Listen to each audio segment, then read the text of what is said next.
E aí pessoal, beleza? Espero que estejam todos bem. Bem-vindos a mais uma aula de mecânica clássica. Hoje nós vamos falar do exemplo do peão simétrico. O peão simétrico é um corpo rígido, tem uma simetria cilíndrica, topologicamente falando, e constitui um exemplo bastante complexo de ser analisado, mas que nós podemos determinar com bastante precisão, utilizando duas suposições não muito realistas, mas que nós vamos falar sobre elas, e vamos utilizar a teoria de corpos rígidos para descrever o movimento do peão simétrico. Mas nesse primeiro vídeo aqui, a minha ideia é chegar nas equações de movimento, e no segundo vídeo sobre o peão simétrico eu vou discutir sobre suas possíveis soluções e regimes de movimento. Então vamos lá. Bom, eu vou seguir nesse esquema de slides. Acabou ficando mais fácil de organizar a aula e vocês vão fazer as contas intermediárias por vocês mesmos, então não vamos ter problemas. Então a aula de hoje é sobre o peão simétrico. Ele é um corpo rígido homogêneo de massa m, então a densidade dele é toda homogênea e ele tem uma simetria axial, ou seja, ele tem um eixo e ao redor desse eixo existe uma simetria cilíndrica. E não vai nos importar muito a forma exata do peão, porque a forma exata do peão vai interferir nos valores dos seus momentos de inércia no sistema de eixos principais, né? Ou nas componentes da matriz de inércia, no caso, se vocês escolherem um sistema de coordenadas que não é principal. Nós vamos lidar com os momentos de inércia do peão como parâmetros do problema. Nós vamos supor que a única força externa que age sobre o peão é o próprio peso dele, e que o peão vai deslizar sobre uma superfície horizontal sem atrito. Então, retirar o atrito é a primeira aproximação que a gente faz. A gente sabe que o peão real ele desliza sobre superfícies horizontais com atrito, portanto tem dissipação de energia. Para incluir dissipação de energia, podemos fazer isso depois nas equações de movimento, mas não vai ser o foco do nosso trabalho. E nós vamos supor que o ponto de contato do peão com a superfície é o pivô A. Uma outra aproximação, entre aspas, que nós vamos fazer é considerar esse ponto A fixo. Ou seja, a gente vai supor que o peão não translada. Se ele transladar, ele não vai interferir no movimento de rotação do peão em si, mas ele vai interferir no movimento do centro de massa. Só para a gente ver num desenho, né, eu vou desenhar mais ou menos a forma do peão aqui. Eu vou falar desses sistemas de eixos, todos aqui, mas eu vou desenhar o peão assim. Não vou conseguir fazer melhor, tentei várias vezes antes, mas então o ponto A está aqui, que é o ponto de contato do peão com o solo, e o peão tem um eixo Z, que vai ser o seu eixo principal, e ele tem uma simetria cilíndrica, então, na verdade, vocês consideram o peão completamente simétrico ao redor desse eixo Z. Então, nós vamos, como sempre, trabalhar com dois sistemas de coordenadas, né? O primeiro é o sistema inercial. O sistema inercial é o sistema com linha. Então vai ser o eixo x', y', z', com origem no pivô A. O eixo z' vai ser o eixo vertical. E os eixos x' e y', eles vão gerar o plano horizontal. O centro de massa do peão, ele é dado por essas coordenadas aqui, L, θ e φ, em coordenadas esféricas. Então a gente volta aqui no desenho. O eixo vertical é o z', e os eixos horizontais são x' e y'. E deixa eu tirar esse peão de lado para a gente ver melhor. Eu vou ter um ângulo θ, que é o ângulo entre o eixo do peão e a vertical. Então eu vou desenhar aqui. Esse é o ângulo θ, que é a posição do centro de massa do peão em função desse ângulo. O ângulo φ é o ângulo azimutal do sistema x', y', z'. É esse ângulo aqui, sendo que a posição do centro de massa, eu vou supor que o centro de massa está, por exemplo, nesse ponto aqui que eu vou chamar de CM, né? Centro de massa. Então lembra que quando eu tenho uma posição em coordenadas esféricas, eu faço a projeção dele no plano x', y'. Isso vai me dar uma linha, que é essa linha tracejada vermelha, esse segmento de reta com origem na origem, então eu tenho um ângulo azimutal aqui. Θ é o ângulo polar do centro de massa, e L, vou tirar o peão de lado de novo, vai ser essa distância entre a origem e o centro de massa do sistema. Eu chamo de L. Tudo bem? Então eu tenho L, o centro de massa é descrito por L, θ e φ. A força, ela age no centro de massa apontando para baixo, na direção vertical. O segundo sistema de coordenadas é o sistema local. O sistema local ele vai estar preso no corpo do peão. E ele vai ser o sistema XYZ, sem linha. A origem é o pivô A e o eixo Z é o eixo axial do peão. Ou seja, coloco o peão aqui, de volta. O eixo Z é esse eixo axial aqui. De modo que o centro de massa nesse sistema de coordenadas, ele já não é mais L, θ, φ. Nesse caso, L, Z, chapéu. Os eixos X e Y, eles têm que ser ortogonais entre si e têm que ser ortogonais com relação a Z. E eles vão estar fixos no peão. Então, eu poderia imaginar uma situação em que o peão rodasse com o eixo em Z e X e Y rodariam junto com o peão. Está aqui o eixo X, está aqui o eixo Y. Então, esses três eixos também são ortogonais, o que significa que a diferença entre o eixo linha e o eixo sem linha é uma rotação. Como o peão tem a simetria cilíndrica, eu escolho o eixo X e Y da maneira que eu quiser, desde que eles sejam ortogonais entre si e ortogonais ao eixo Z. Nós temos o ângulo entre os eixos Z e Z' é θ. E a gente vai introduzir também o ângulo azimutal do sistema local, que é φ. Agora eu vou tirar o peão para vocês verem melhor e vou tirar essa linha para vocês verem melhor. Então eu tenho o sistema XYZ, tenho esse ângulo azimutal aqui, que é o φ, que é o ângulo azimutal do sistema XYZ. E nós vamos trabalhar com esses três ângulos, θ, φ e ψ. A primeira coisa que a gente tem que fazer é determinar a matriz de inércia. Agora o peão ele é simétrico com relação a um dos seus eixos. Então o que vai acontecer é que a matriz de inércia vai depender da forma do peão, mas ela sempre vai ter uma degenerescência nos seus autovalores. Dois autovalores vão ser iguais e um autovalor vai ser distinto, assim como acontecia no caso do cubo e também no caso do giroscópio que nós vimos, né? Então a gente tem um único autovalor que é diferente, que eu vou chamar de IZ, e ele vai corresponder a um eixo principal que coincide com o eixo Z. Então esse eixo Z aqui ele é um eixo principal do peão. A componente diagonal da matriz de inércia, que é o momento de inércia nessa direção, eu vou chamar de IZ. O valor dele vai depender da forma do peão exatamente. E os autovalores X e Y vão ser iguais, e eu vou chamar simplesmente de I. E o significado dessa degenerescência nos autovalores é que eu tenho justamente aquela liberdade de escolher os eixos X e Y, desde que eles sejam ortogonais entre si e ortogonais a Z. Esse sistema de eixos local são eixos principais do peão. E os autovalores I e IZ são os momentos de inércia. Nada muito diferente do que a gente viu antes. O fato de ter essa degenerescência, ou seja, o peão ser simétrico, faz com que esse sistema seja integrável, a gente vai ver. Se eles fossem totalmente diferentes, o sistema torna-se não integrável. Ou seja, eu não tenho soluções analíticas para um sistema que não é simétrico. Também existe a probabilidade, dependendo da relação entre eles, do sistema ser caótico. Vamos lá, como é que a gente descreve o peão? Primeira coisa que nós temos que ver é que esses ângulos φ, θ e ψ são ângulos de Euler. Isso é fácil de ver no desenho. Vou retirar o peão de novo. Esse cara aqui não preciso mais. Lembra das três rotações de Euler? Bom, primeiro eu vejo que a minha rotação de Euler ela parte do sistema linha para o sistema sem linha. Primeiro faço uma rotação no eixo Z', ângulo φ. Depois eu faço uma rotação no eixo Y, ângulo θ. Mantenho o Y constante e rodo aqui. E por último, eu faço uma rotação no eixo Z, ângulo ψ. Eu tinha chamado genericamente aqueles ângulos de delta, beta e alfa. E nesse caso, é claro que o delta é o φ, beta é o θ e o alfa é o ψ. Então, esses são três ângulos que nós podemos trabalhar para descrever o movimento do peão. Eles vão ser as coordenadas do espaço de configuração do peão. E a evolução temporal vai se refletir na evolução temporal dessas coordenadas. Lembre-se que a gente está só no movimento de rotação.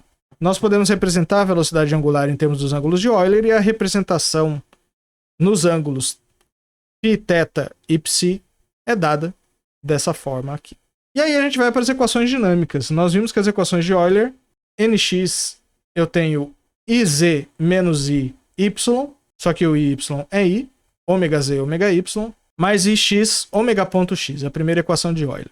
Segunda para o eixo y, ny é igual a i menos iz, ômega x, ômega z, mais iy, ômega ponto y.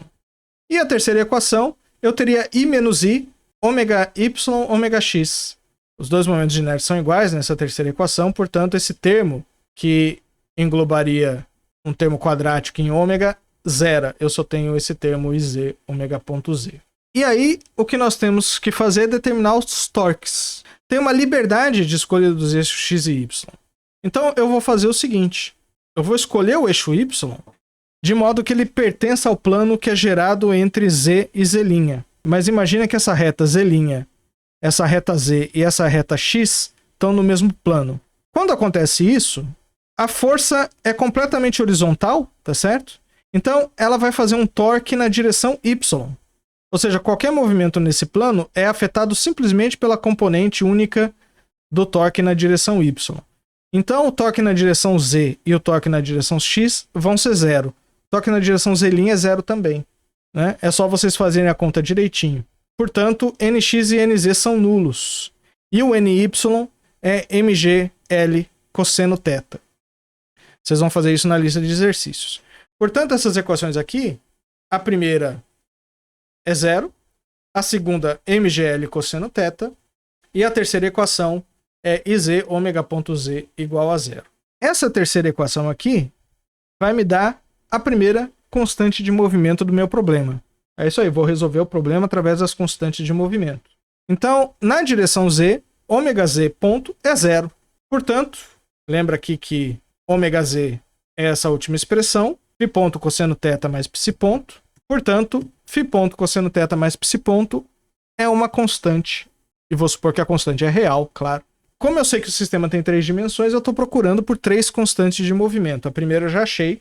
A segunda tem um certo problema para encontrar, porque eu não consigo encontrar essa constante, a princípio, no referencial local. Eu preciso ir no referencial inercial. Apesar de ny ser zero, o momento angular na direção y não é constante, porque esse sistema não é inercial. Então eu preciso ir para o sistema inercial para usar o fato de que o torque em alguma direção resulte na conservação do momento angular naquela direção. Então eu preciso analisar no sistema inercial. Portanto, o que eu tenho? No sistema inercial, o torque nulo é na direção z'. Os outros torques não vão ser nulos. L na direção z' é uma constante de movimento. Eu consigo calcular L no sistema local. Aqui no caso, i ômega x, x chapéu, i ômega y, y chapéu, mais iz ômega z, z chapéu. Eu preciso calcular o momento angular na direção z'. Então eu faço uma rotação inversa de Euler. Ou seja, eu vou calcular Lz', que é igual a matriz de rotação de Euler inversa. Vou deixar para vocês fazerem essa conta na lista de exercícios. Então eu tenho R-1 Zx Lx, Lx é I ômega x, mais R-1 Zy Ly, mais R-1 Zz Lz. Faço essa conta com a matriz inversa das rotações de Euler que eu apresentei no último vídeo. Vai estar na lista de exercícios, não se preocupem. Eu faço uma continha e encontro que o momento angular na direção z' é I φ ponto seno ao quadrado de θ mais IZ φ ponto cosseno θ mais psi ponto cosseno θ. Esse cara aqui, claro, é ômega z, né? Então é isso que eu tenho. Esse cara é uma constante de movimento. Então eu vou definir duas constantes. Eu vou definir uma constante B, que é Lz dividido pelo momento de inércia I, e uma constante A, que é o C multiplicado por IZ dividido por I. Essas definições são por pura conveniência, tá certo? Então eu vou trabalhar com as constantes A e B. A primeira constante, que é a constante A, está relacionada a ômega z constante, φ ponto cosseno θ mais psi ponto é igual a I sobre IZ A, e a segunda está relacionada a essa constante de movimento aqui, eu só divido tudo por I, então eu tenho φ ponto seno ao quadrado de θ mais IZ sobre I, psi ponto mais φ ponto cosseno θ, tudo multiplicado por cosseno θ é uma constante que eu chamei de B. Eu consigo desacoplar essas equações. Com um pouquinho de álgebra, eu escrevo que o φ ponto é B menos A cosseno θ dividido por seno ao quadrado de θ, portanto a velocidade angular nesse ponto só depende de θ, e o psi-ponto é I sobre ZA menos B menos A cosseno θ dividido por seno ao quadrado de θ cosseno θ. Então a dinâmica temporal dos dois ângulos depende só de θ. Esse é um resultado bastante curioso, mas esperado por causa da simetria do peão.